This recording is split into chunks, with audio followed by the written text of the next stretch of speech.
The Talk of Muskegon.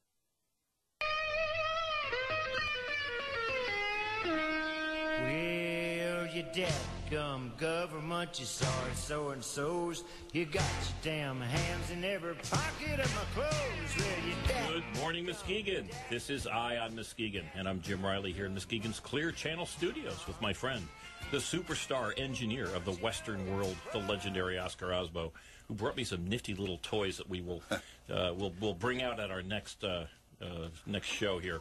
But I'm also with Susie Hughes. And Susie, thank you for being here. Good morning. For those of you who have not listened when Susie's been our co-host, past vice chairman, chairhuman of the Muskegon Republican Party, vice chair of the Michigan 2nd Congressional District, past chairman of the Muskegon Tea Party. One of the things that I really like is gun owner, member of NRA, past Michigan State Ladies Handicap Trap Shooting Champion, so don't mess with Susie. And we, in addition to Susie and Oscar, we've got very, very successful businessman, Muskegon County and Ottawa County businessman Bill Cooper, past candidate for the United States Congress. And Bill, good morning. Thanks for being with us. Morning, Jim, Susie. Morning. Bill probably isn't aware, sadly, but we are Muskegon County's #1 rated political talk radio show, hosted by an old guy and helped by another old guy. No, I knew. I saw that on Fox News. There we go. So as #1, this is an opportunity rarely offered to the folks within our listening range to get on the radio, and we would like to put all of you out there in radio land on the air right now. Our phone number is 231-830-3109. That's 830-3109. Give us a call. Love to talk with you. Today, February 12th, 2012. My golly, time is zipping by. As we promised last week, we do have a guy uniquely qualified, and that's Bill Cooper here, to help us explore government interference, micromanaging, outright competition, and how that affects the success or the lack thereof of local businesses here. We'll talk about his experiences and that type of governmental help in parentheses or in quotes, because it isn't help, and how that affects the way we live here, jobs, and others. We'll do that in a little bit. We're going to talk about, as we like to, the hot topics first. And before I get deep into hot topics, which of course is items that interested me in this past week, and you folks, of course, are encouraged to comment. But one thing that I do mention, I retired a little bit ago, and I am paying my own health care, and I've got a very large deductible, $2,500. So I look around and I shop, and when I go to the doctor or when I have a procedure, I double-check the prices in advance. And I know that's not easy for folks, but in many cases you have to have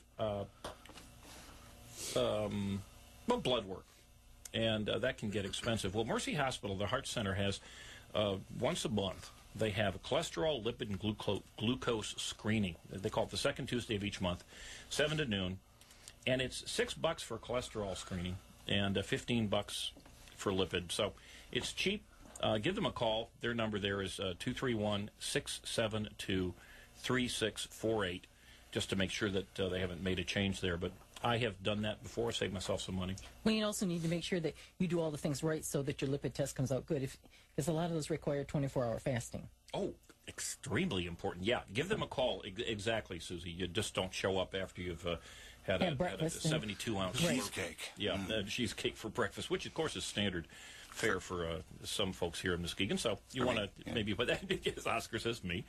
But I wanted to start off all the news, everything is nonstop Whitney Houston, a woman of such incredible talent and beauty and everything else, who, of course, passed away at 48 years old. 48. Which at one time young seemed old, but is certainly no longer. Yeah. Bill's got a funny little look on his face when we talk 48. No, I was just thinking, I remember reading something recently, or actually a while back, that what people don't realize, I think, in this country is that in 1900, this isn't about Whitney Houston either, in 1900, 49 years was the average age or the average death age in the United States. Really? We've almost doubled life expectancy in just over 100 years. That's interesting. Yeah. That is interesting. Well, sadly, Whitney Houston, with everything going for her, did not have, didn't even make that average. And the reason I bring it up is not to denigrate, Integrate? not denigrate, degenerate. Oh, okay. Thank you very much.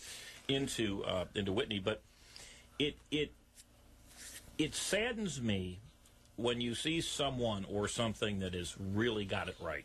And I'm so concerned for our country, which really had it right not that long ago, and seems to be Whitney Houstoning itself in so many ways, making bad life decisions as she did, obviously.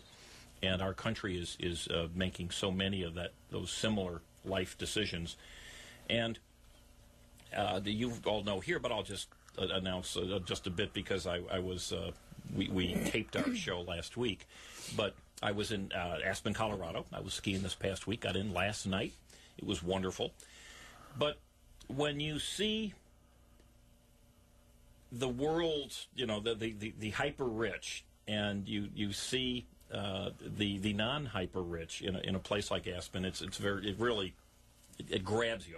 In Hollywood, I suppose when you drive around California, you can get to the poor areas, but they all tend to be clustered together. But in Aspen, Colorado, it's really unusual because almost everybody that you meet who's working there, who you have interaction with, is white, and for the most part, at least, they sound college educated. They're bright, middle class or upper middle class or better, and the folks who come in and do all the labor work, the cleaners and the folks who you don't have a lot of interaction with, that tend to be, I'm assuming, Mexican because they're speaking Spanish, but at least they're Hispanics.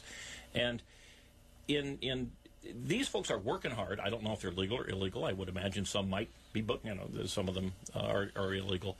But when you talk with the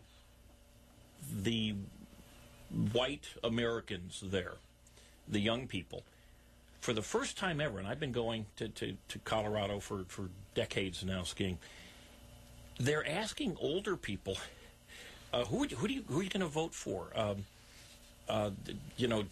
This is, I've made comments to them, did you go to college, or how do you like your job? And they're all, they're happy to be there. Obviously working in the winter in Aspen's a wonderful deal. But great college degrees. And she said, well, I came out here, the one young woman, I came out here with a degree in public relations, which seems to me to be a legitimate degree there, where you can get a job, as opposed to some of the degree programs where you're not going to get a job. And she said, I don't really, I really hope to get a job doing something in promotions or meetings or things of that sort. And she was a front desk clerk at one of the lodges. And time and again, these young people coming to me and saying, what do you think's going on down the road? And it really struck me. I hadn't seen it before.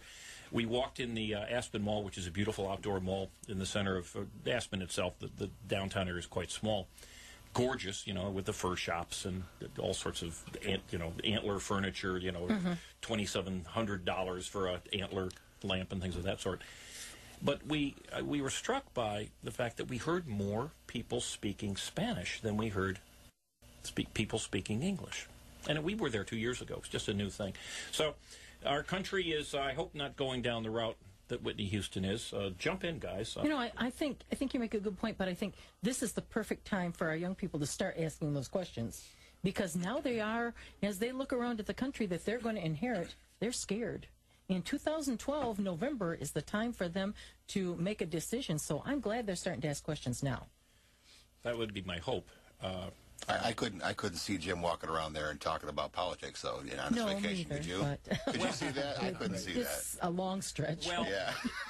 think about the horror of a beautiful Aspen ski day, and you're all decked out in your clothing, and you got the great skis and everything else, and you get on a chairlift with me. Yeah, I know. Right.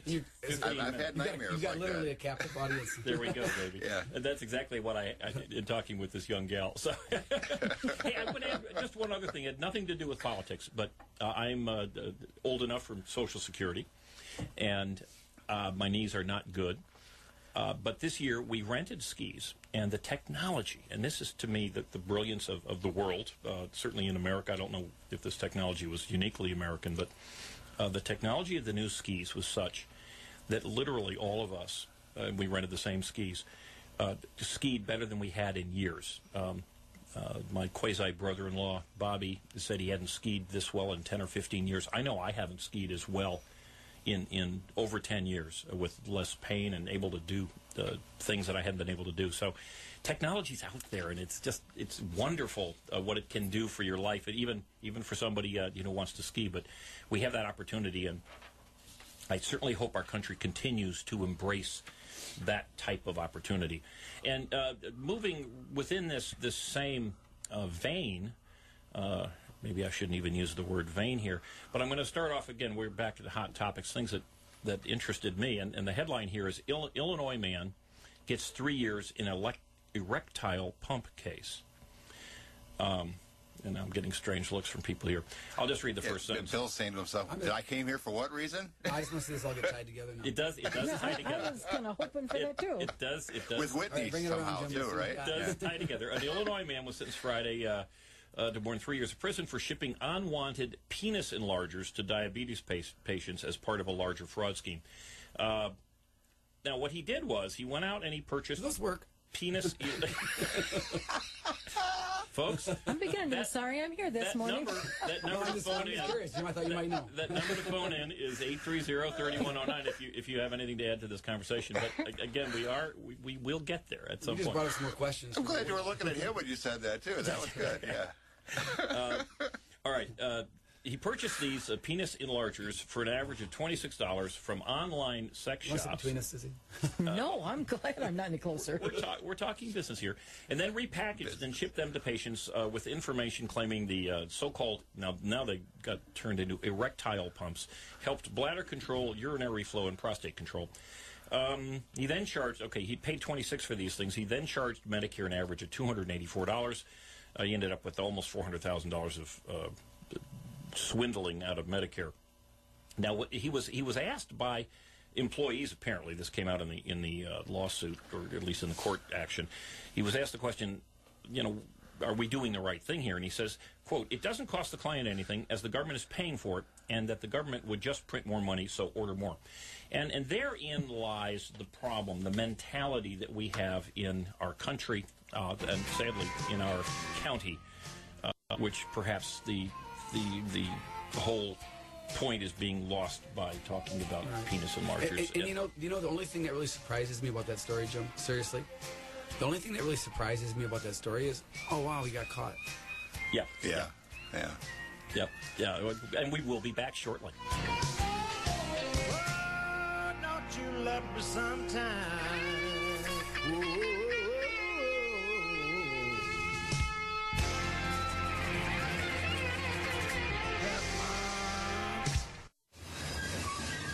Cold steel, rough concrete, tough plastic, synthetics.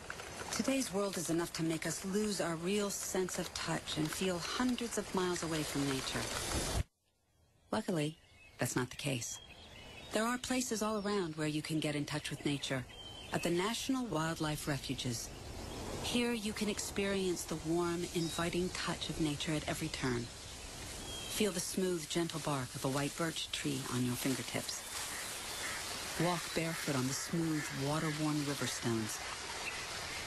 Feel the soft moss lining a towering wall of limestone. When you feel these things, you're feeling the world the way we found it. With over 500 refuges across America, you don't have to go far to make a special connection with nature. Learn more at fws.gov/refuges. That's fws.gov/refuges.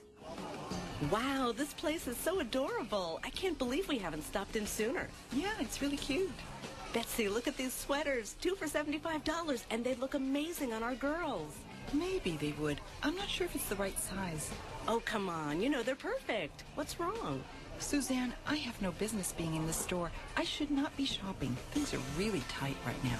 Tight? Are you and Michael having trouble? We're behind on our mortgage, and Michael is really worried. Listen, Bill and I had the same problem a few months ago, and we got some really great counseling, and it was free. I'm going to email you the information as soon as we get home. Suzanne, you're the best. If you even think you may be in danger of foreclosure, call the National Foundation for Credit Counseling. Certified housing counselors can help you work through your problems, and the service is free. Call the NFCC at 866-687-6322 or visit mortgagehelpnow.org. That's mortgagehelpnow.org. This has been a public service from the NFCC. News Talk 1090 is the talk of Muskegon.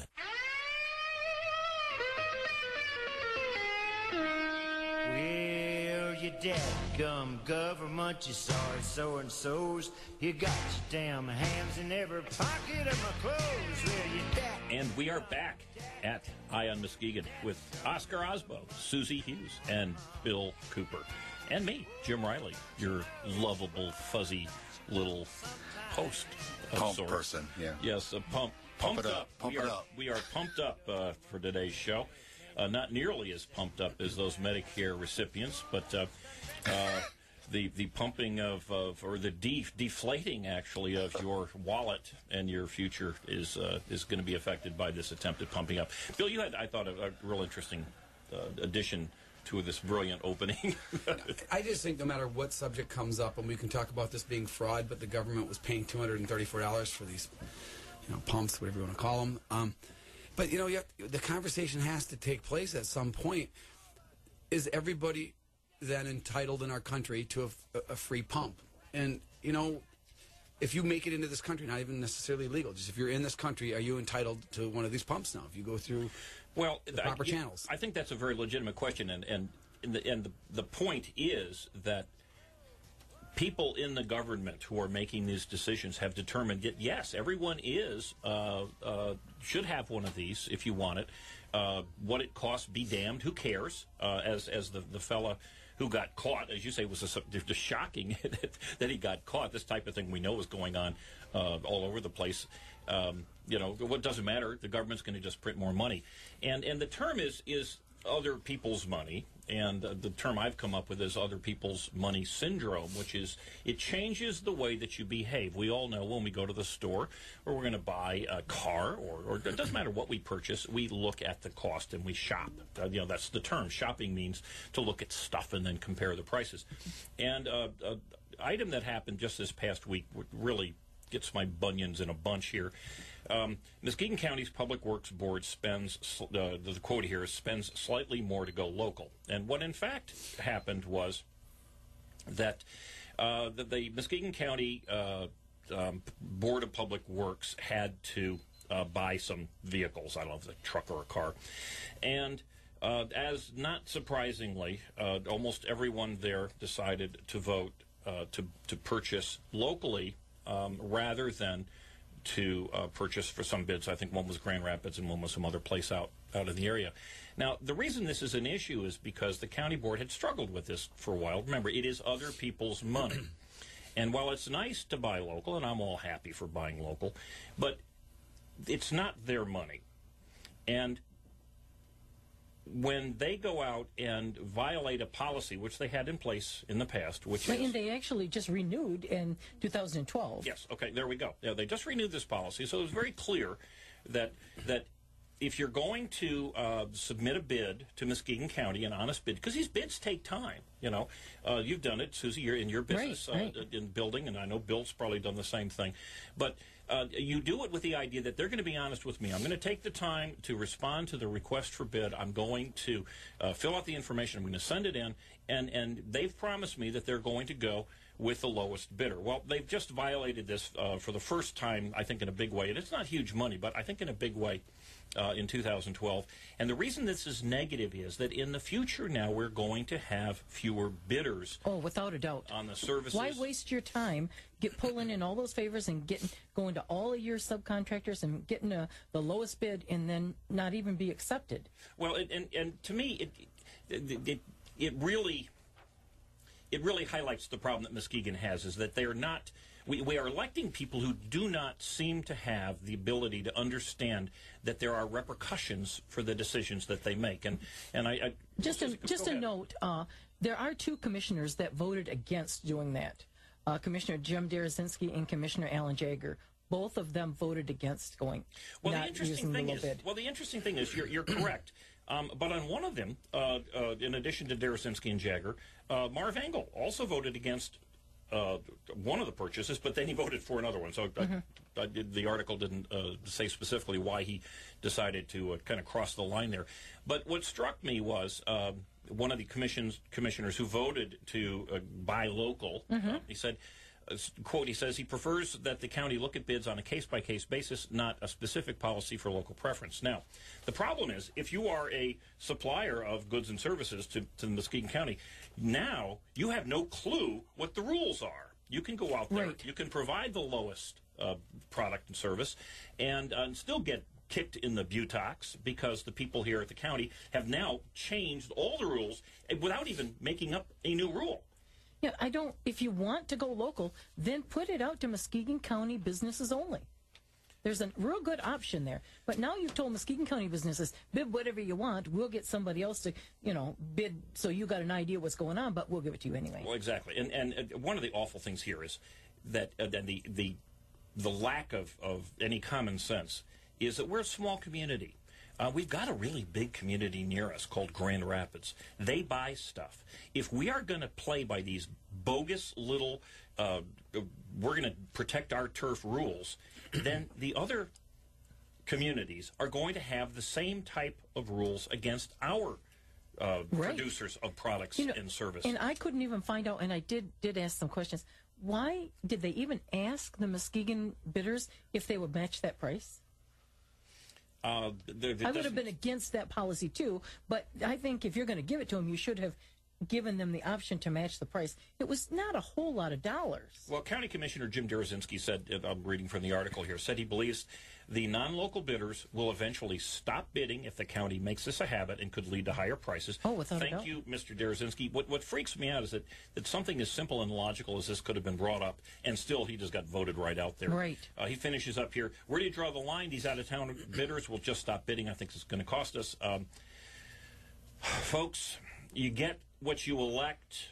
There isn't a single person sitting on that board. This is the Public Works Board now, that would use that same method in buying with their own money. Oh, without a doubt. This is other people's money. They have other people's money syndrome. They don't care. They would not in a minute do it with their own money, and this is exactly what they're doing with your money every single day. Certainly other businesses too. Yeah, and this is just one little bitty story. It is, and I'm not to interrupt here, but I'm getting absolutely. Your head's going to explode here. I see, Bill. No, it's my head's not going to explode, but I do think that unfortunately, you have to pair your time to only spend so much time on on issues that don't amount to a lot of money. But if you want to put it on a grander scheme, look at prevailing wage laws in Michigan. I mean, I say that anybody that supports prevailing wage laws, I can respect people that do, but anybody that promotes prevailing wage laws should also have to do that in their own life. They should have to, when they go to McDonald's, they should say, are these people behind the counter getting paid prevailing wage to make me my food? When they have their own home built, is everybody working there getting paid prevailing wage? And obviously we know prevailing wage is not really a real wage. Can you explain what prevailing wage is? Prevailing wage means... This is an awful thing. I don't know the exact formula, but I believe that it's something like they sit down with the unions and they determine what the prevailing wage is for a particular job. Now, when you say they, it's the government, the government, yes, state and government. they establish. Well, Susie knows a lot more about how it's determined. I can give you a little bit about Susie. That. In prevailing wage in Muskegon County, it's a wage that's not even set in the county. It's set in actually the prevailing wage for Muskegon County is set in Detroit. So it's not even. Doesn't even affect what the people in our area. Tell me if I'm correct in this. So in other words, if you are under prevailing wage, and we'll talk about this after the break, but if you're under prevailing wage and you want to hire somebody, you have to use a wage that's created, let's say, in Birmingham, Royal Oak, Detroit area, which may very well be, which, as a matter of fact, we all know, is significantly higher than doing the same work here in Muskegon County. And so, therefore, if you want to get this government job, and prevailing wage only comes about, am I correct, if you're going to, if the the job involves government funding. Any type. So because government funding. And we do know that our wonderful folks who have embraced other people's money at Muskegon County have added in, even though they did not have to, any time any spending is done with Muskegon County money must have prevailing wage. Right. So in other words, because they want to make good buddies with their union friends, which is all fine and good. Which is where prevailing wage is set. And Jim, we can talk about the motivation, but to me it's almost secondary. It's like, do taxpayers know that they are being forced to pay more money for a product or service than they would pay themselves because they're not using their own money? Considerably more in a lot of cases. We're going to come back and talk a little bit about this, but I want to keep this in mind. And I'll keep going. I'm going to keep talking until I get. I'm just saying that you it's just about time. You were saying, Riley, you're crazy rather than the music's going to start. Okay, we will be back after the news, folks.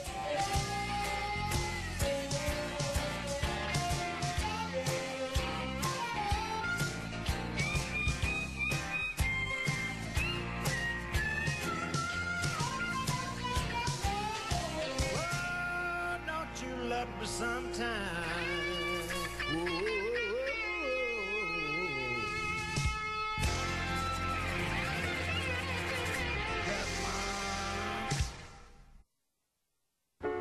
It's your car. You take it to people you trust. Don't rebuild or what? Rip out your leg.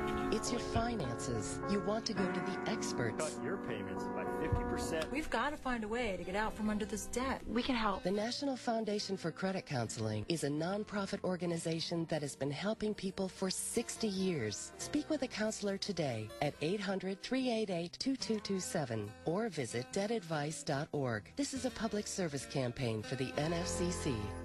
A message from Orlando Bloom, Liam Neeson, Lawrence Fishburne, Salma Hayek, and Téa Leoni. 24,000 children die every day from preventable causes. Like not getting enough food or medicine. Or clean, safe water to drink. But we are gaining ground.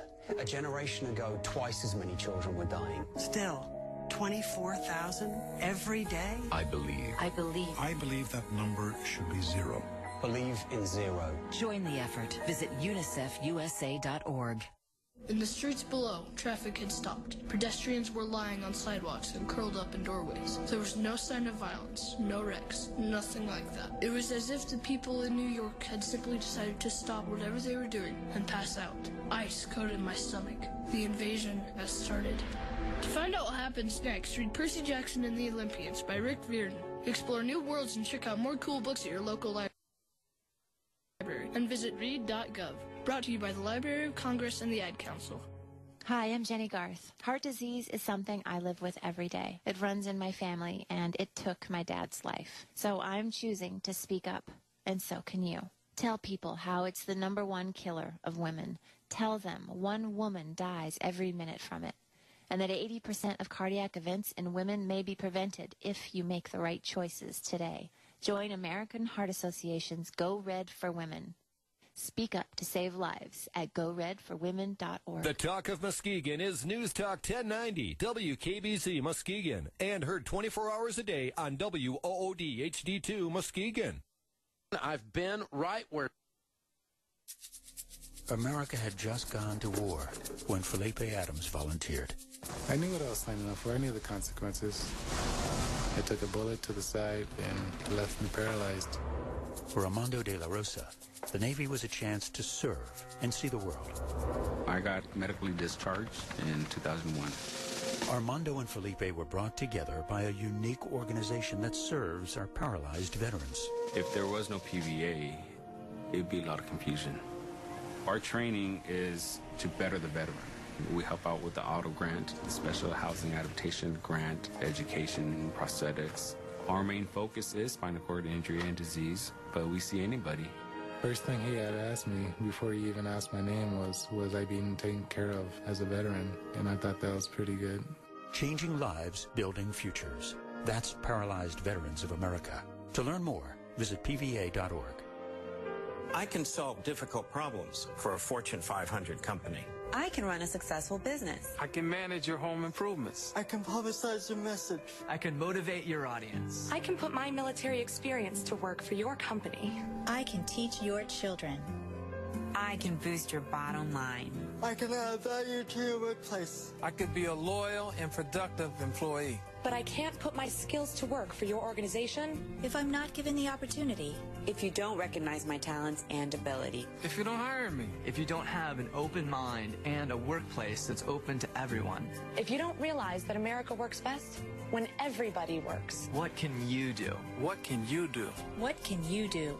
You can remember that it worked. It's what people can do. It's what people can do that matters. Nearly 50 million Americans have disabilities. Capitalize on their talents with employment practices that benefit everyone. Learn more at whatcanyoudocampaign.org. Fox News Radio. I'm Chris Foster.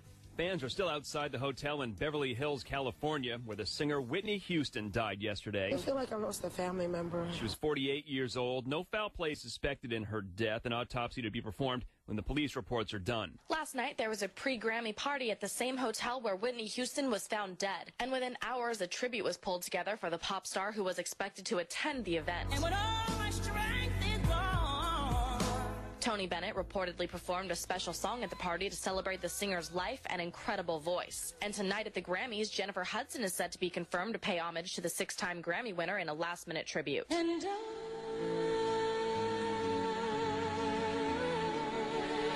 Houston was the most awarded female act of all time according to Guinness World Records and was one of the world's best-selling music artists. In Los Angeles, Sabrina Sabah, Fox News Radio. Mitt Romney squeaks by Ron Paul in Maine's Republican presidential caucuses, with delegates actually awarded down the road. And Congressman Paul tells supporters in Portland, if I were a betting man, I would bet that we will control the Maine caucus when we go to Tampa.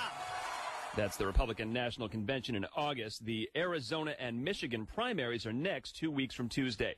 An Alabama man convicted of killing his new wife has to defend himself again. Gabe Watson and his wife Tina were scuba diving on their Australian honeymoon in 2003 when she went under and never resurfaced. Watson served 18 months in Australia after pleading guilty to manslaughter for not doing enough to help his wife, but goes on trial in Alabama tomorrow for capital murder. Authorities say the 34-year-old turned off his bride's air supply and bear hugged her as she drowned in a plot to collect insurance money. The defense claims Tina's death was accidental. Fox News Radio Steve Rappaport. You're listening to Fox News Radio, fair and balanced.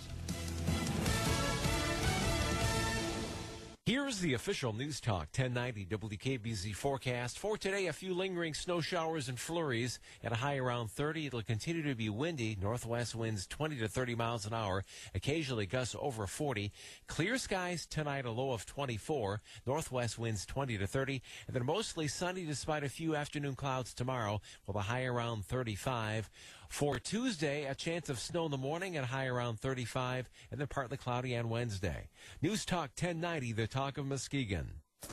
America had just gone to war when Felipe Adams volunteered.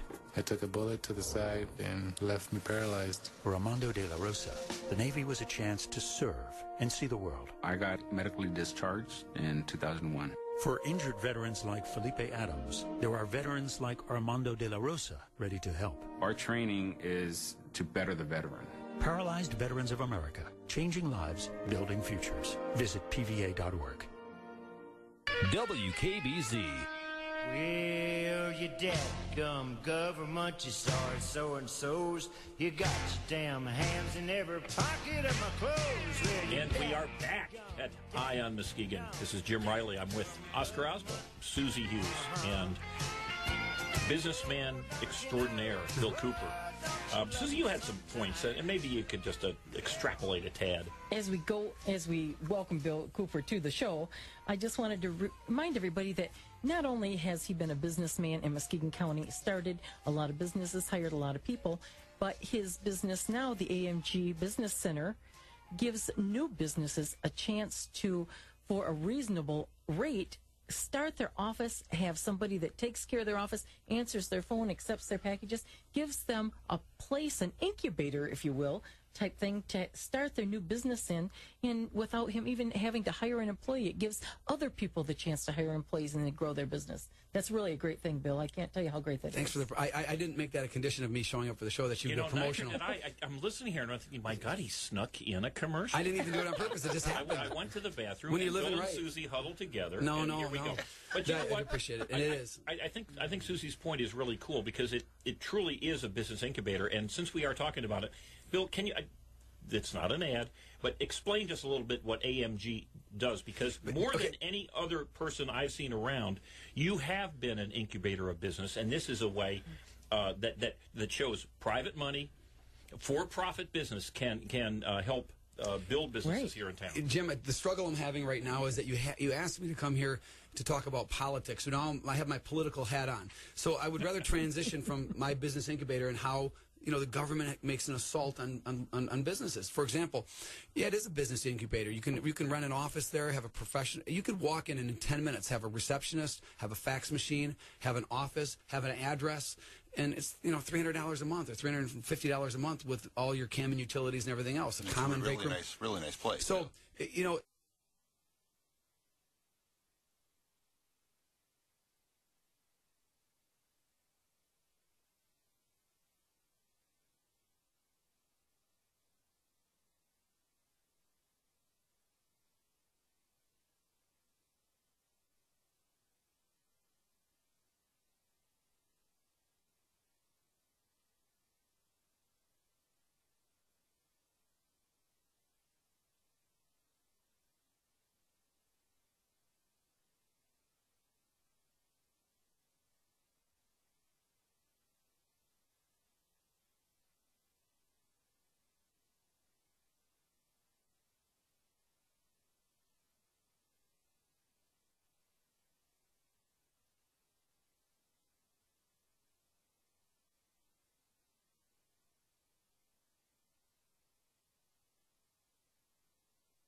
and other leaders, and how did they respond?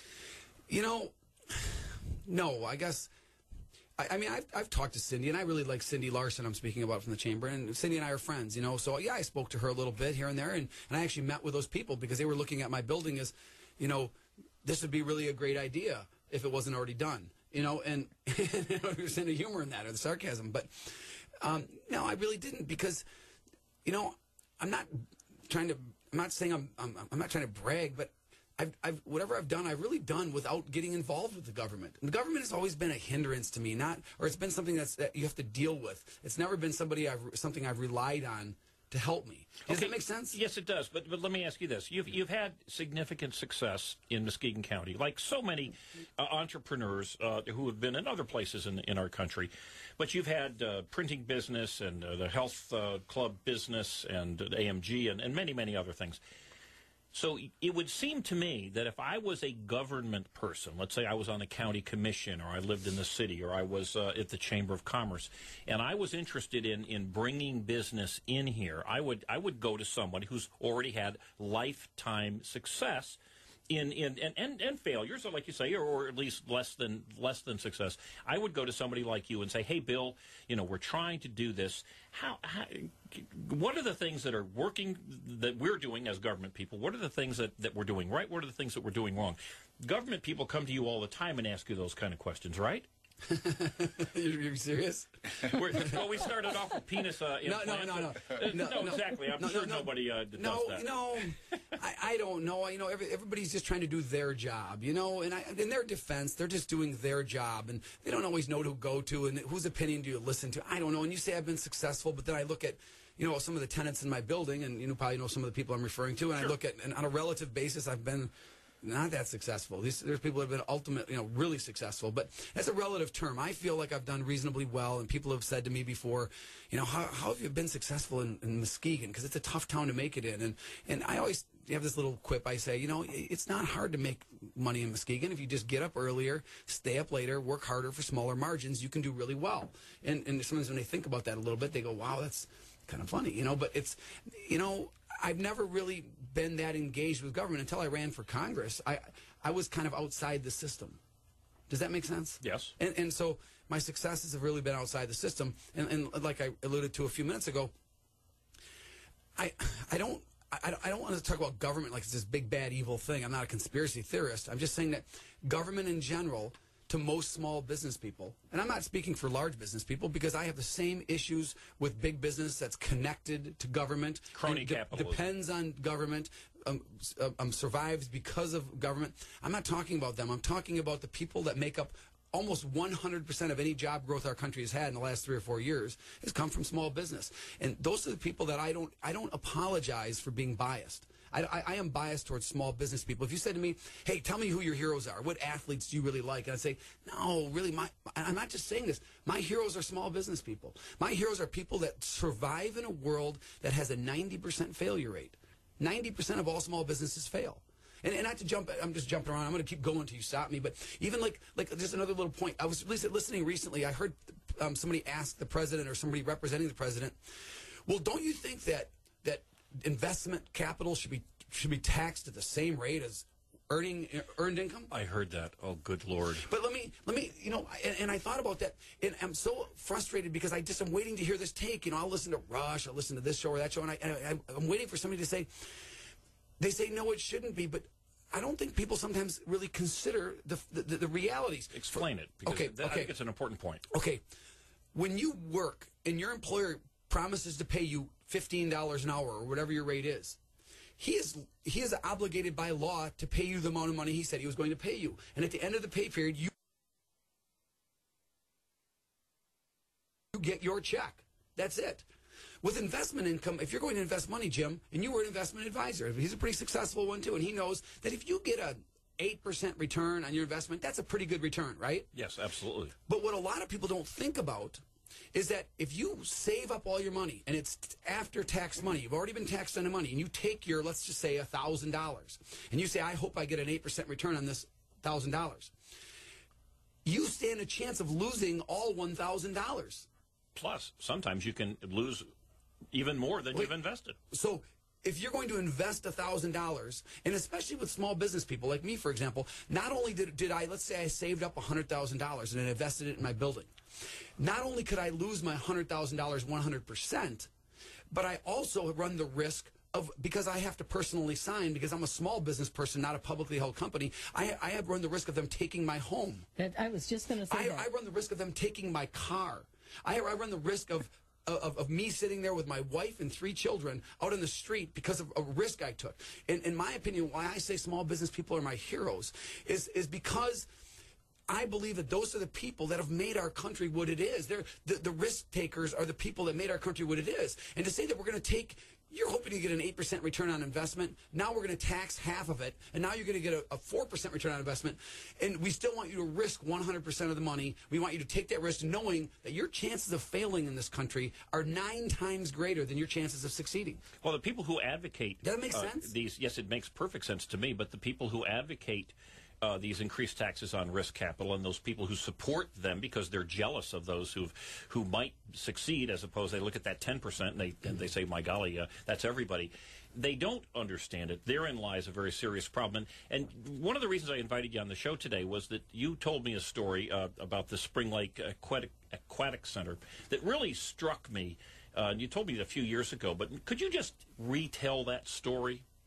I will. And then at some point, hopefully we'll have time to close up with some just to take a couple anecdotal stories about risking your capital and dividend payments and things like that. That's really interesting story. Okay. But anyway, but you better make it interesting or we'll be off the hook. I understand.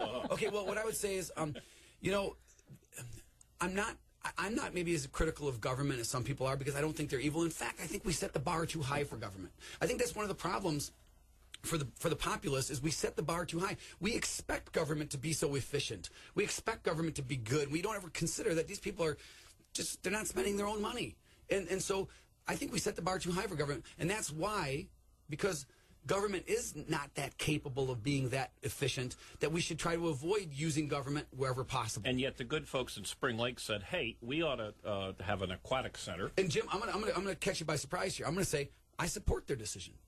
I don't have a problem with the people in a local community voting to spend $15 million on an aquatic center. Neither do I.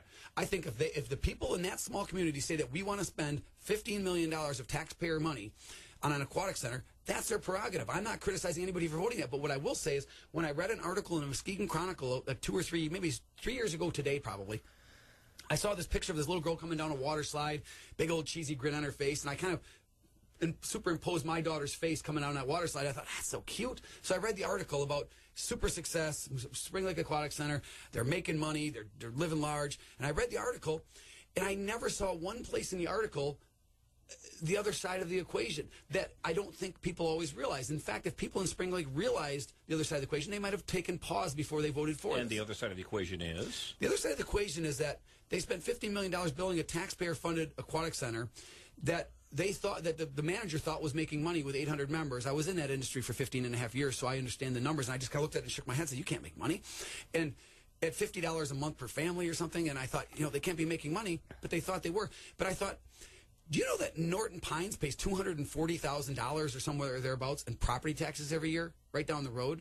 And now the taxpayers are going to fund a facility that's going to compete directly against Norton Pines down the road that pays $100,000 a year in property taxes. They pay private sector employees, they pay all their utilities, and they don't. And the Spring Lake Aquatic Center, when they were considering that they were profitable, wasn't considering payments on the bond. So wait now. The Spring Lake Aquatic Center doesn't pay any property taxes? Of course not. It's a public facility. It's inside the school. Okay. They don't. What they were saying they were making money, it was based on paying their labor and maybe utilities. I don't even know. It was essentially their cash flow, not including the capital cost of the building. Not including the cost that all the rest of us hold. So, okay. No, what I'm saying What about profit, though? Did they pay taxes on the profits? Of course not. It's a nonprofit organization. No, nonprofit. So, but let's not even go there because they're not going to make money. But, but I said, I wrote an op-ed in the Chronicle then. I said, did you ever consider the effect this has on the private sector? I wasn't even in that industry anymore, but I knew that it would affect Norton Pines. It's going to affect 2 YMCAs, who are also government subsidized, but to a lesser degree. So I thought, that's an interesting point because it will also affect other non-profit making entities. Sure. And so, and I don't want to sound like a prognosticator, but within a matter of 4 or 5 months after that date, Norton Pines filed bankruptcy, and now their $220,000 or $40,000 a year in property taxes has been lowered. I heard to about $140,000 a year because the new buyers paid considerably less for that because it had a lower value. So now Norton Shores takes in probably $100,000 less a year in property taxes. Jobs were lost. A company went bankrupt. And I'm not saying it was because of the Spring Lake Aquatic Center, and I'm not even criticizing the people who voted for it. What I'm saying is people don't understand the assault on the private sector. Can I give you another example? Laying in bed one night with my wife. But I say no. No. Go ahead. No. It's your show, Jim. I'm joking. It's your show. No, you're on a roll, baby, and I love it. Okay, well, one night I'm laying in bed with my wife watching the news. And I saw there's a really great story. It was a headliner story. It was a big story in Grand Rapids. Grand Rapids Public Library System has been renting out DVDs for years for $1. But you know what? They just weren't getting quite enough people to come into the library to rent a DVD. So what they did is they said, okay, from this moment forward, they're now free. And it was a big announcement. And everybody's excited. And people are talking about, hey, I love free videos from the library. And everybody's talking about how great this is because everybody's... And what bothers me isn't that they did it. I'm not angry at the library system. For anybody out there listening that wants to send me a nasty email and say, I believe in the library, I'm not getting into that. What I'm saying is, does nobody in that story even considered my heroes? Nobody ever considered my heroes. Nobody ever considered what effect is this going to have on Family Video or Blockbuster or any other... We can tell you what happened because the last Blockbuster in Muskegon County just announced they're shutting down.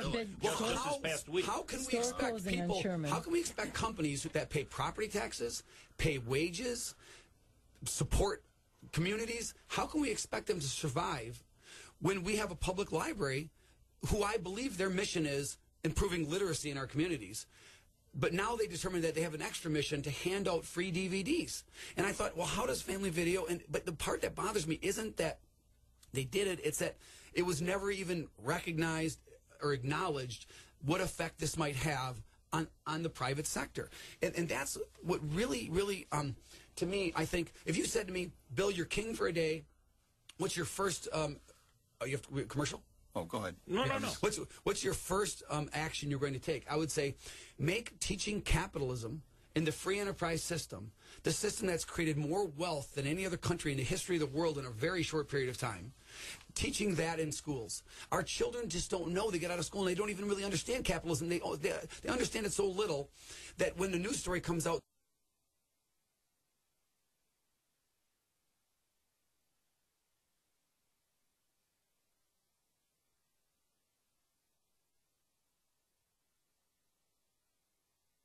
show as a vehicle to do is to not just complain or you bring to light the problems that we face, but how can we change it? And one of the things that it has struck me also is that when you do talk, for instance, with these county commissioners who are using other people's money in a way that they would never use their own, or the people who say that giving away the DVDs, makes you feel good. Everybody loves to give away free stuff. I'm old enough to remember the really wonderfully popular show, The Millionaire, who this old geezer guy would go around giving people $1 million back when $1 million was a lot of money. People like to get free stuff, but what we need to do, because we're not teaching it in schools nearly to the level that we ought to, and we're not teaching it, frankly, to the chambers of commerce and the non-governmental organizations that really don't get it, and certainly in the newspapers who would share the free DVDs, who would share the aquatic center without even a thought in the back of their mind that there might be a repercussion. I just want them to think about it. Well, what we need to do is to take some action, and we can pick up the phone and we can contact our elected officials. We can write letters to the editor. I'm going to jump all over the Chronicle on an article. Probably, I guess we'll have to do this next week. But about their this blob on top of their shoulders called a mind, where they're not aware of it. And like you said, they're not necessarily bad people. They're not waking up in the morning looking to do bad things, but they do not have an understanding that, for instance, when this little bitty thing with the vehicle purchase, it's not in and of itself a lot of money. We had a situation not long ago where the county commissioners, voted to have the public buy them laptop computers. Again, not huge amounts of money, but it's a mindset that there's a printing machine out there. There's a mindset that we can be nativistic and we can keep all of our purchasing, just locally here without any understanding that there are people like yourself who are trying to do business outside of the county or trying to pay taxes. And when you build up competitors out of thin air, not only do you hurt the profit-making operations like Norton Pines, but you also hurt other competitors. I know our Muskegon YMCA is in terrible shape. Right, and another thing you do is you increase your governmental employees and you reduce your private sector employees. Ooh, that is a goal for some. And, of course, therein lies the biggest problem that we face, which, of course, is when you have more employees, you have more legacy costs. Headline I saw just recently was Benton Harbor's. We all know that Benton Harbor is an absolute disaster here in the state of Michigan. And I believe it was the mayor, but someone who came in and looked at the situation said the problem with Benton Harbor is their legacy costs, which is a nice term for we promised retirement benefits, health care benefits for retirees that we cannot afford to pay. And that, of course, is the exact situation that we're having here in Muskegon County. So legacy cost is a nice term, but when you diss, if you will, the 1 out of 10 entrepreneurs who try to make a living, and actually that is, we all know, the small businesses are the job generators for our entire country. That's where people get started. When you diss them, they go away. We recently saw the movie Atlas Shrugged. Yeah. Which is a great movie, by the way. And what happened in Atlas Shrugged was people went John Galt. They just disappeared. The producers disappeared. Yeah, right. Yeah, I know. And I really think it's a lot of it has to do with education. People just have to understand. People don't know. And that's, if they were taught these things, I think it would really help. Well, one other thing we talked about a little bit earlier, but can we talk about the prevailing wage and how that I know it's a complicated issue, and just for those who just tuning in here, prevailing wage is a requirement that for government spending that is self-imposed in many cases by the state of Michigan or the county, but that you use wages that are really out of line with what local wages are. For instance, if you hired a carpenter in Muskegon, it would be one cost, but prevailing wage means that this... Can I just try to simplify it real quickly? Please, Okay. Prevailing wage basically means that the government goes to a private company and says, would you like to do this project for the government? Build this road, build this building. And the private company says, yes, I will. And they submit a bid. And they said, oh, wait. Before you submit your bid, I have to tell you something. We're going to tell you how much you have to pay every one of your employees. You can't just pay them what they're willing to work for. You can't just have a compensation package for them that they're happy with and they've been working with for years. We're going to tell you how much you have to pay that employee. And that typically tends to be, 10 to 15% higher their prevailing wages that was determined by, some committee somewhere, higher than the wages actually making. I've had an uncle that was in business of building roads, and he used to have to give his perfectly happy employees $10, $12 an hour raises to do prevailing wage jobs so that everybody's on the same level. And the bottom line is, if you wouldn't do it with your own money, why should we do it with somebody else's money? But Bill, this is the government saying it is their money. The government's saying that we want to spend our money in a particular way. What's wrong with the government making that kind of a decision? They're saying they want to spend more money to get the same thing with our tax dollars. It isn't their money. It's not their money. Oh, where do they get the government? Where Gosh, do they get I'm sorry to say. Is there a connection? I'm not gonna pile on here, Jim, because I'm saying I don't necessarily believe the government is. I think they're just doing what they think is right. I just think that we cannot be afraid to have these discussions. And I think so often there's one side and the other side, and they fight amongst themselves, but we need to at least have the discussion. Because I really believe that if most people in Muskegon County were educated and explained the issue, they would be very supportive of getting rid of prevailing wage laws. But the people are afraid to have the conversation. And if they would just look at a year's worth of business in Muskegon County and find out how much that cost them, wow. I bet they'd be just tickled to get rid of it. And what you're saying is you let's look at the real dollar thing. But I think Bill's point, really combined with yours, is perfect. Is that we're not even having that conversation. Right. No. Right. We're not even talking about, does it cost more? Is it good for Muskegon? Is it hurting Muskegon? Is it good for the taxpayer? You bring that up, and all of a sudden you're a bad guy. Well, maybe, but I actually think that as long as it's just my view of things, there may be people that don't really want to hear what I have to say, but I just always feel like if you're respectful and you try not to hurt people's feelings and you don't name call, you just try to, I think if you're respectful, you can get a lot of people to listen. I believe in conversion. A lot of people don't. I believe that a lot of people I've just said, well, what about this? And they say, I didn't know that.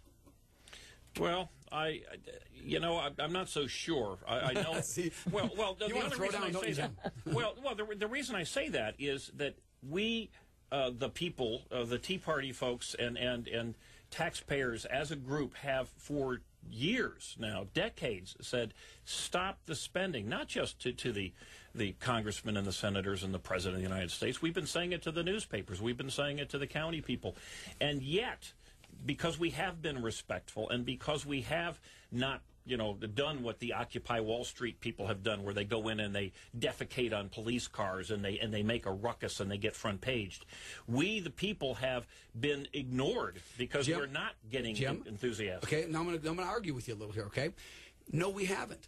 Because the small group of people that is fighting to say stop the spending, there's just as big of a group of people on the other side saying keep spending. Oh, absolutely. And so what I'm saying is I'm not talking about them. We're not going to convert them, but we need to go into all the masses. Most of the masses don't pay any attention. They don't even know. They're just trying to survive. They're working their jobs, and we need to educate the masses. Because as long as we are a minority, viewed as being a fringe group, we're not going to make any headway. And a lot of people out there, I'm confident that if I sat down for 1 hour and talked about the struggles of owning a small business and talked about the challenges that there are and the risks you take and the sleepless nights and things, I think a lot of people would say, wow, I never really understood that. It's kind of like watching one of those NFL programs where they show you behind the scenes.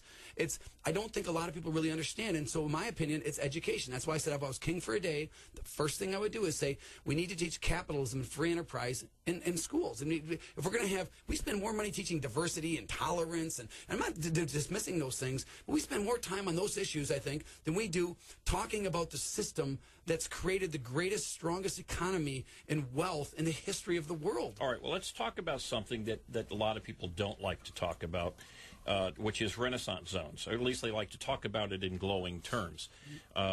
The Renaissance zone, well, Bill, why don't you give us a quick, concise explanation as to what a Renaissance zone is, and maybe... You just neutered me, because when you say quick and concise, that's where I'm challenged, okay? Well, but I'll do the that's why I said it. Okay. Well, okay, I speak anecdotally. I have to give an example, okay? Sure. 5 years ago, 6 years ago when I built my building, no taxpayer money. I'm paying taxes. I'm a property tax. I never asked for anything. I'm probably the foolish one, okay? All right. But anyway, 2 years after I completed my building, Muskegon County had, by our estimations, a 38% vacancy rate for office space in Muskegon. Say the sentence one more time because I missed it. Muskegon County Okay. has, there's a certain percentage of office space that's rented, a certain percentage that's not rented. Oh, office space. Okay, gotcha. Office space in Muskegon had about a 38% vacancy. Right at that time, I read an article in the Wall Street Journal that Phoenix, the city of Phoenix, one of the biggest cities in the United States, 5th biggest metro area in the United States, was on the verge of collapse because they went from having a historic 6% vacancy rate to like a 9 or 10% vacancy rate, and that the whole market was on the verge of collapse. While I'm living in a town that I just built, almost a $4 million building in, that has a 38% vacancy rate. At that very same time, they made almost a 1 mile square area downtown a complete tax-free zone. Not only that, recently I heard, Gary Post was talking about a year and a half ago about how he's going to get not only is it a tax-free zone down there, but he's going to get a $500,000 grant from some government entity to build a building downtown. Now, my question for people out there listening is, does anybody really believe that in an area that has a 38% office vacancy rate, that anybody would consider building a building if there wasn't tax-free zones created, or if there wasn't $500,000 grants being handed out? And you can go, well, no, that's good. We want building. We need construction. What happens when it's done? And we have shuttered buildings all over Muskegon County, and nobody is surviving. Everybody's going broke because the government is in there convoluting or confusing the marketplace. Okay, well, wait a sec. But the argument would have been from the people who like the Renaissance zone or tax-free, tax-reduced zones. They say, here's an area that is doesn't have the kind of buildings that we as government people think ought to be. Right. And we want to provide an incentive to build them in this little area where we see there's a need. Okay. What's wrong with that? There's nothing wrong with that, and I actually respect that. But what I would say to that entity is the market can take care of itself. For example. Actually, I just stop you for 1 sec. I totally disagree with you. I think they're morons. Okay. I think that type of attitude is what's destroying our community. I don't know that they always... They don't know. They don't know there's a 38% occupancy or emptiness or rate. They don't know, or it's not an issue to them because it doesn't affect them. Exactly. I think it's... And I have a big problem with trying to bring new business into Muskegon or any place, instead of supporting and encouraging the businesses that are already there. Exactly. Well, and rather than, I'm just going to give you my perspective. Stop being so nice, Bill. You've got a reputation for being a little caustic on occasion, and I want to see that. Dang it. Well, I don't know where that reputation comes from because I'm a pleaser, But I do Get believe the hook. I do Get believe the hook, Oscar. I do believe what I believe, and I'm going to tell you that I think the market would take care of itself. In fact, if, for example, let's say the mall collapses downtown, they bulldoze it, and you have empty property sitting there. What's the value of that property? If they allow the value of that property and nobody wants to buy it because nobody wants to build on there and they think they need government incentives, they don't need to do anything. All they need to do is let somebody come by and pay $1 per acre for that property. And then the government entity can say, when we tax you from a property tax standpoint, we're going to tax you at the value of exactly what you just paid for this property, $1. Now, if they put improvements on that, they'll pay taxes on those improvements, but their taxes will still be reduced because they paid $1 for the land. They did, the county, actually, I believe it was the city did that with the marina out by the channel. The marina and all of the land surrounding it. The city of Muskegon right now, if you have a vacant building in the city of Muskegon, you have to pay extra. You're penalized. So the first year it's $500, then it's $1,000, and it can go up to $3,000 a year over and above your taxes because your building sits empty. But yet they're encouraging Renaissance zones to bring new buildings in, and they can't even fill up the ones they've got, and the people are having to pay a penalty because their building is empty. All right, so what we have is government doing things. We don't know what goes on in their minds, but government at the local level anyway are making decisions and policies that are adversely affecting what they all agree would be the ultimate end point. How do we get through to them so that they either change some of these idiotic decisions that they've made, or we stop them from making them, just like we saw the simplest thing with this car purchase? How do we do that? Well, for one thing, what I believe, and I'm going to go back to the same thing, we need to educate people, the masses, because they're the ones that vote people in, vote people out, and determine their will. And how do we educate the masses? Well, what you're doing right now, Jim. having guests on here that are business people and having people listening, and hopefully more people will listen. But, you know, the other thing, too, is we need to educate people to code words. Like, for example, anytime. Now, first of all, I want to say, I hope everybody listening understands that the word investment means taking a risk.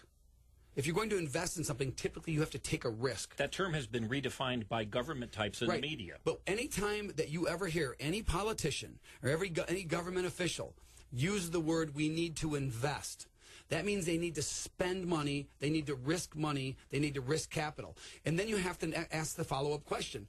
Is this a risk that taxpayers should take? Should taxpayers be taking a risk with their tax dollars when the money is being administered by somebody who it's not actually their money? For example, let me give you an example. Would anybody listening ever take their earnings, their savings, and hand it to somebody else and say, look, go risk my money for me?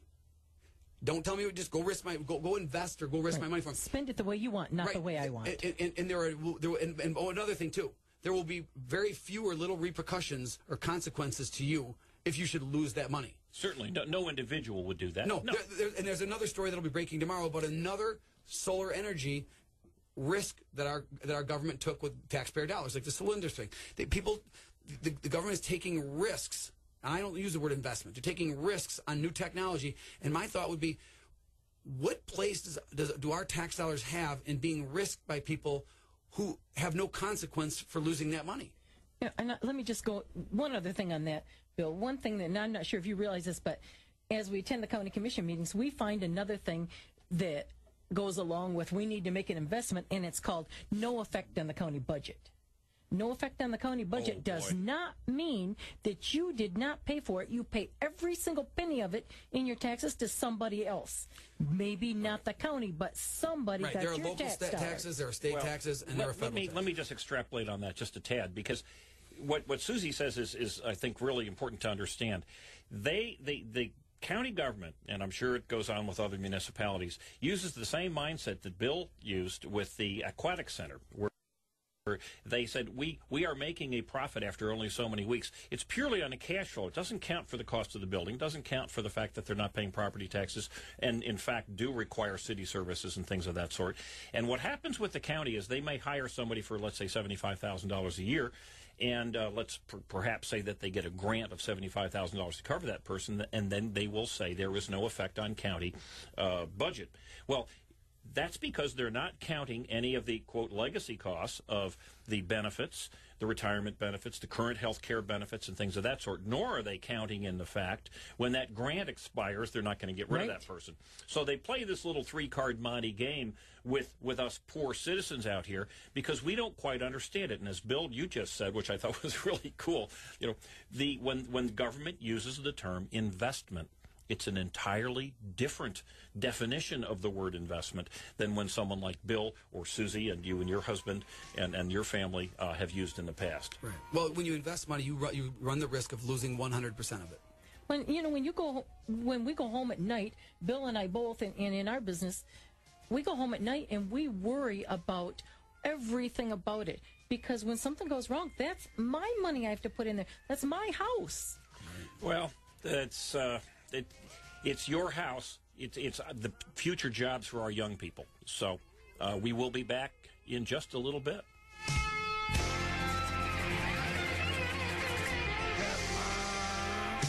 I'm happy I'm not a fish. Fish have fins, not fingers. And without any fingers, I couldn't punch up iHeartRadio on my smartphone. iHeartRadio lets you listen to 750 live radio stations from across the country, including your favorite talk show hosts. Plus, you can create custom music stations, commercial-free until April. It's the greatest, as long as you're not a fish. Download the new iHeartRadio app for your smartphone today, or experience it on Xbox and at iHeartRadio.com. Just for the halibut. Hey, it's Fit Girl Carrie Draft from EcoTrek Fitness, bringing you the Lakeshore Slim Down Challenge every Sunday at noon here on News Talk 1090. This Sunday, we've got coming up as a guest contestant, Marilla Child. She's from Grand Haven. She's got an amazing story. You're not going to want to miss that. And other special guest, Shelly Binder from Grand Rapids. She lost 160 pounds the right way, healthy eating and fitness. Tune in, get some tips.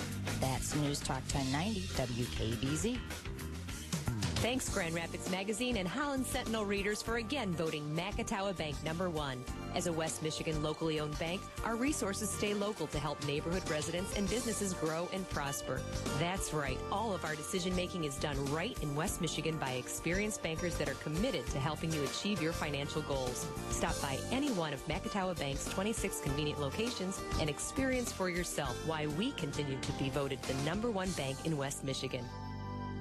Factory Surplus Sales in Montague has a huge selection of winter apparel. Hats, jackets, mittens, boots, and more. Everything your family needs to keep warm. All at huge savings. Factory Surplus also has everything you hunters need to stay warm in the woods.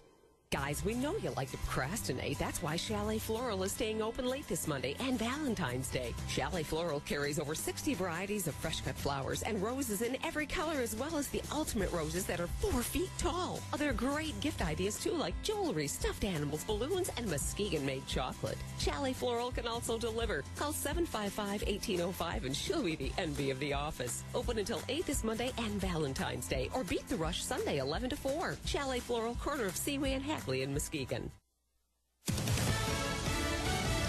Fox News Radio, I'm Jane Metzler. It was supposed to be a celebration of the best in music. Instead, they're mourning the loss of a legend. We were on our way to the Clive Davis pre-Grammy party, and the news broke that Whitney Houston had died. That was just about 14 hours ago. A little over 5 hours ago, her body was taken from the Beverly Hilton Hotel to the Los Angeles County Coroner's Office. Hal Eisner of Fox TV affiliate KTTV. It'll all be up to the coroner at this point. They will do an autopsy. They'll determine the cause of death of the 48-year-old singer. Police have told me, though, there were no obvious signs of foul play. Jennifer Hudson performing a tribute to Houston at tonight's Grammy Awards. Mitt Romney narrowly wins the main caucuses. Ron Paul, the runner-up. Fox News, we report, you decide. Good morning. Here's the official News Talk 1090 WKBZ forecast. Today, a few snow showers early, tapering off to flurries later in the day, but windy. Those northwest winds 20 to 30, occasionally gusts over 40, a high around 30 this afternoon. Clear skies tonight, a low of 24, and then generally sunny tomorrow despite a few afternoon clouds, yet a high around 35.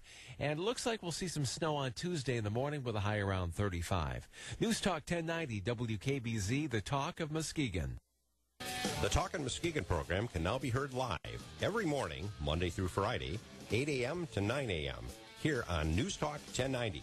This is John Van White. And Brian Worsham. We will focus on community events, news, weather, and sports. We'll also bring you traffic updates, weekly segments like the movies with Ron Van Timmeren, the Biker Report, and Lumberjacks. This is Talkin' Muskegon right here, 8 to 9 a.m. on the Talk of Muskegon, News Talk 1090. The Talk of Muskegon, News Talk 1090, WKBZ. Well, you dadgum government, you sorry so-and-sos. You got your damn hands in every pocket of my clothes. Well, and we are back at Eye on Muskegon. This is Jim Riley. I'm here with Oscar Osbo, Susie Hughes, and ex-congressional candidate and builder extraordinaire, entrepreneur extraordinaire, Bill Cooper. I do want to jump on a couple things that we were talking about the break, but I did want to, a couple of the hot topics. One thing I did want to touch on. Did you guys know, we're talking about the competition from the government competition to the private industry? Mm-hmm. And we can't get rid of our Roger Miller. Well, you know, I love the song. I just thought, no, under your velvet voice, it sounded so well. Well, my velvet voice. Well, there we go. Well, you know, Roger, actually, Bill Cooper said, "Where'd you get that song?" And it is Roger Miller singing "Dadgum Government," and we're not crazy about it. But I did want to touch base on one area that I just found out. We were in Colorado, of course, last week and reading in the local Aspen Times a very laudatory article, albeit there's some government investigation going on now, but a laudatory article about the fact that your tax dollars are going to provide free and have been for years apparently, free cell phones for... in 2008, sorry to interrupt you. In 2008, I believe it was $880 million our country spent on providing cell phones. Well, my understanding is that either last year or perhaps the expectation is for this year, it's about $1.6 billion. Oh, yeah. So you know... People love the program. Well, people love the program, and that, you know, that's, to me, that's the key. It's always been a huge success. They use the fact that people like the program, or in the case of Muskegon's transportation system, where they say, oh, more people are using the airport, more people in particular are using the bus system, and that in and of itself is proof of the success that their endeavors are providing. And folks, at some point, none of us is super young here, but this generation that is going to follow us, and Bill, of course, your children and Oscar's children and all our nieces and nephews and the unborn in those generations, they're going to pick up the cost of all these wonderful things that people like. But boy, I'll tell you, when you get the federal government, think about it. I mean, we're going from these penal deals to free cell phones. I mean, these are just tiny little Well, and for parts. everybody who wants a cell phone and doesn't have one, or everybody who's tried to get their mother to get one and she says, I just can't afford a cell phone, she actually is affording one for somebody else. Exactly. Yes, I was at last night. Got in late from our ski trip, and I was starving, so I went over to Walmart and got myself a sandwich. And waiting in line, there was a gal in front of me, and she had a young child with her, and she picked up 6 of the little personal pizzas at the Subway, and pulled out the bridge card and zing, zing, zing. You know, yeah. Should you not be able to have pizzas on a bridge card? I don't know, but is that what the bridge card's all about? Yes, it is what it's all about. Well, it is what the bridge card's all about, Jim. But I think the one thing I would tell people, even if they are one of the people that are part of the hugely successful food stamp program that we have right now, I think 46 million people or something on food stamps, that's a hugely successful program, obviously, because there's a huge participation rate. Yeah, exactly. By that definition. But I think that one of the things I think some people are missing, even people that are getting those things, is that do people understand that they're giving up their freedoms? And what I mean by that is this: do I have the right to tell you what you can or can't eat? And I hope you would answer that not sarcastically. You'd say, well, no, you can't tell me what I can or can't eat. Well, Jim, don't stop there. What if I'm paying for your food? If I'm paying for your food, do I have the right to tell you what you can or can't eat? And Oscar's laughing off. I've thought about this a lot lately, too, especially with all of the healthy things that are coming through. With the bridge cards and with public assistance, I think we have an obligation to make sure that the people that are using those bridge cards for their children are feeding their children healthy foods. And so Susie, but what you're saying, there we go. See, and I agree with you. But let me explain to the recipients the problem with this. That this is the slippery slope we get on. Because I agree with you, too, that if I'm going to pay for somebody else's food, then I should have a say in what type of food they're going to eat. But you can take that. Do I have the right to tell you what kind of cell phone you can use? Right. Of course not. Right. But if I'm paying for your cell phone, then of course I have the right to tell you what kind of. I have the right? What you get? Take it or leave it. Do I have the right? The other thing new about that too, though, is that they're also taking away the rights as far as the well, I don't know about taking away the rights, but they're also in your taxes. Before you would be able to take on your taxes each one of your individual kids. You can't anymore. Now, if you're on the food that program, the welfare program, you can't take your kids off on your taxes now because I don't know if I disagree with that. I don't disagree with it either. My greater point, it's something new that people are upset about right now. What I'm saying is this: that does the government have the right to tell you that you have to buy insurance that covers your kids till they're 26 years old? They say they do. Do they have the right to tell you what doctor you should have to go to? Well, if they're paying for your health care, then they should have some say in who you see. And what I'm getting at here is the more that we allow government to do for us, the more that we expect government to do for us, understand that there will be a time in the not-too-distant future where we are no longer a free people. Because we, even on the other side of the equation, whether you're liberal or conservative or whatever, if we're paying for your food, we should be able to tell you what kind of food you can eat. Who wants to live in a world where people can tell you what you can and can't eat. They can tell you what kind of cell phone you can use. They can tell you, in fact, they already do, and some people even agree with this, that they can tell you that you have to wear a helmet when you drive your motorcycle. Well, I don't want to wear a helmet. You have to. And I asked somebody one time, I said, well, couldn't the private sector work that out just fine? You know, you go to insurance companies, and the private sector could say, do you want helmet insurance? Would you like no helmet insurance? Right. And somebody's argument against that was saying, well, that sounds good until a person who doesn't have helmet insurance crashes and they become a ward of the state. And I said, there you go. You're taking a system that you set up and trying to use it against me. My point is that if we are going to allow the government to take care of us, then we also have to understand that we are handing them permission to tell us how we have to live our lives. If we can or can't smoke, Isn't that if we called can or can't communism? eat. Yeah, it is called And there's too many words that are thrown around, Oscar, but what I would say is I would call it tyranny. Yeah. I would call it tyranny. And you know what? Americans, in my opinion, I'm going to get really like melodramatic here, but Americans, in my opinion, are genetically predisposed, and it's in our gene pool, to want to fight tyranny. Our ancestors, our fathers, our grandfathers came over to this country. They left their ancestral heritage. They got on a boat for 6 or 8 weeks, or however they got to this country. They couldn't even speak the language in many cases. They came to this country because all they wanted, weren't talking about cell phones at that time or free food. All they wanted was freedom. Right. Yep. All they wanted was the ability to succeed or fail on their own. Yep. And now we're completely turning around, taking this large group of people, the greatest country in the history of the world, and Jim's over here looking to get ready to cut me off here, but we take the greatest country and we start stripping ourselves of these freedoms voluntarily, no different than a frog in a pot of water. Well, this is, okay, the frog in the pot of water to me is the perfect analogy, because what's happening here, and we can use every one of these incentives. You know, if we're going to be buying cars locally but paying more money, well, that's good for us. It's going to be good for us in the long run.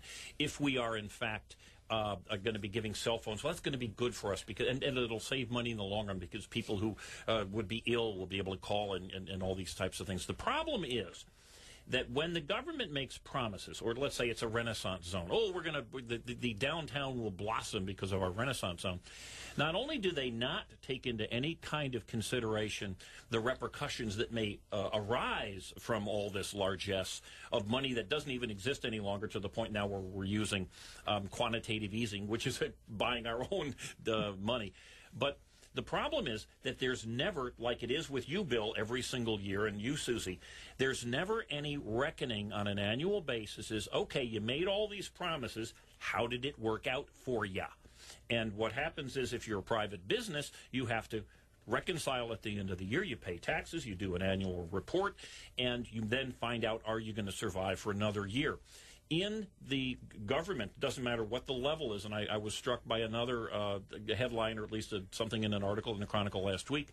They were talking about all the extra money that the state of Michigan theoretically has and where it's going to go.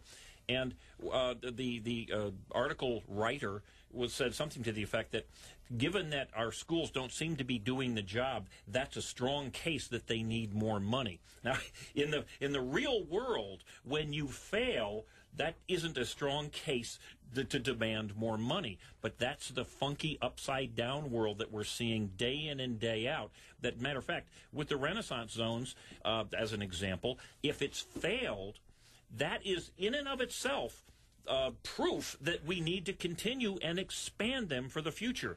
And I'm not just jumping on Renaissance zones, but I would give it as an example, perhaps, the fact that we are giving DVDs away, or selling DVDs for half the price that Blockbuster and Family Video is, and we're not selling enough. So what we need to do is to make them free. And there's no ever end of the year, end of the month reconciliation of what that decision, that political decision in is our county. There's their lack of recognition of the projects and businesses and programs that we have. It's just terrible. A lot of times we'll get a grant for a year or a grant for a certain amount of time. When that grant is over, they never go back and say, what was the success of this program? Is it worth our while to keep it? It's just absorbed in, and we keep it. And we need to see that accountability. Well, we're running short on time here, but Susie, we've really got to have a show. We'll bring Bill back, hopefully, and go after this, because therein lies the problem. When you look at all these government grants, when the money comes in, the definition of success is people take free money. Now, that isn't rocket science. People like free stuff. You could do a whole show on two premises. That I sometimes I look at the difference between ideologies. It comes down to symbolism over substance and intentions over results. And you have to ask people, what matters more, your intentions or your results? What matters more, the symbolism or the substance of the argument? And I believe that if we had just that simple debate, a lot more things would be reconciled in government. One of the things we want to do here on this show is have results, and that is hopefully will result in more listeners and more people getting the word out. Now, a couple things I want to touch base. Obviously, you're listening to us here on WKBC Radio, but you can listen to us on newstalk1090.com. You can also go to eyeonmuskegon.com. You can listen to the show. We try to post it at the end of every Sunday. You can give me a call if you're so inclined, 231-421-4409, or you can email me at eyeonmuskegon@gmail.com. And as Oscar has so wonderfully done, we are now on primetime television, folks, every Monday from 8 to 9:30 on Comcast Channel 397. And well, couldn't you get on 396, guys? The fact that it has more numbers makes it a more important channel. I can watch it in Whitehall on channel 38, by the way. Okay, channel. If you got rabbit ears, you can watch on channel 38. Right. But again, that's every Monday. And well, we're running out of time. Next week we will be back, thanks to all of the folks here at KBZ, Oscar, Susie, Bill. Next week we will have Renaissance Man Tracy Lorenz will be on. Renaissance Man and Loser Extraordinaire. He will be back as co-host. And again, don't forget start time. The people have spoken. They demanded more Eye on Muskegon, so we are now every Sunday from 8:30 to 10. I'm out of stuff to talk about, guys, so we'll just let Roger finish the day. Thank you again, guys. Thanks for having me. And Susie. We'll see you next week.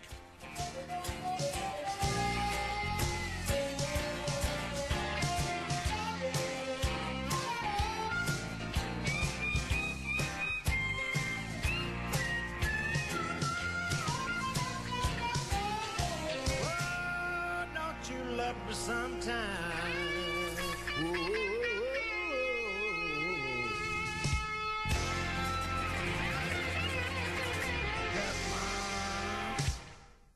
Thanks, Grand Rapids Magazine and Holland Sentinel.